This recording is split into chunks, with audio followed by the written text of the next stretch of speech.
এক বিস্তৃত জঙ্গলে এক বিশাল হাতি বাস করত। সে ছিল বনের সবচেয়ে শক্তিশালী প্রাণী।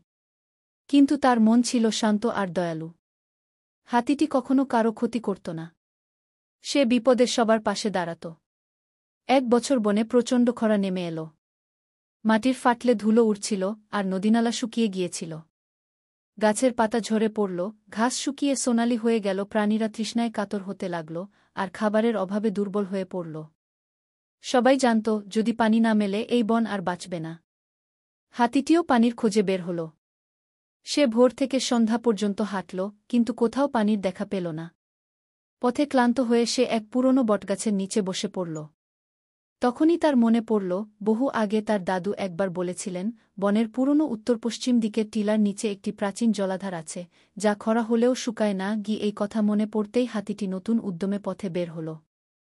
সে ঘণ্টার পর ঘণ্টা হাঁটতে লাগল, ঝোপঝাড় পেরিয়ে, কাঁটাযুক্ত গাছের ভেতর দিয়ে এগিয়ে চলল। অবশেষে টিলার পাদদেশে পৌঁছে গেল সে।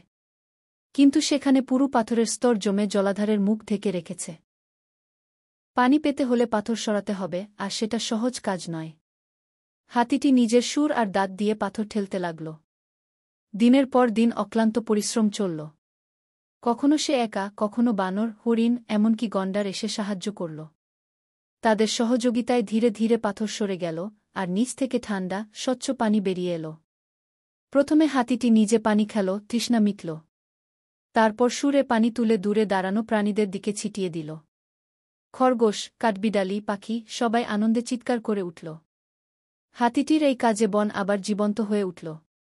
পানি পেয়ে গাছেরা নতুন কুঁড়ি মেলল, ঘাস সবুজ হয়ে গেল, আর প্রাণীরা ধীরে ধীরে আগের মতো সক্রিয় হয়ে উঠল। সবাই মিলে হাতির সম্মানে এক উৎসব করল।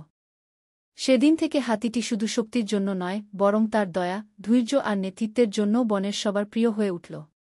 আপনার সবাই হাতিটির কাজকে সমর্থন করেন, তাহলে লাইক করে চ্যানেলটি সাবস্ক্রাইব করে দিবেন।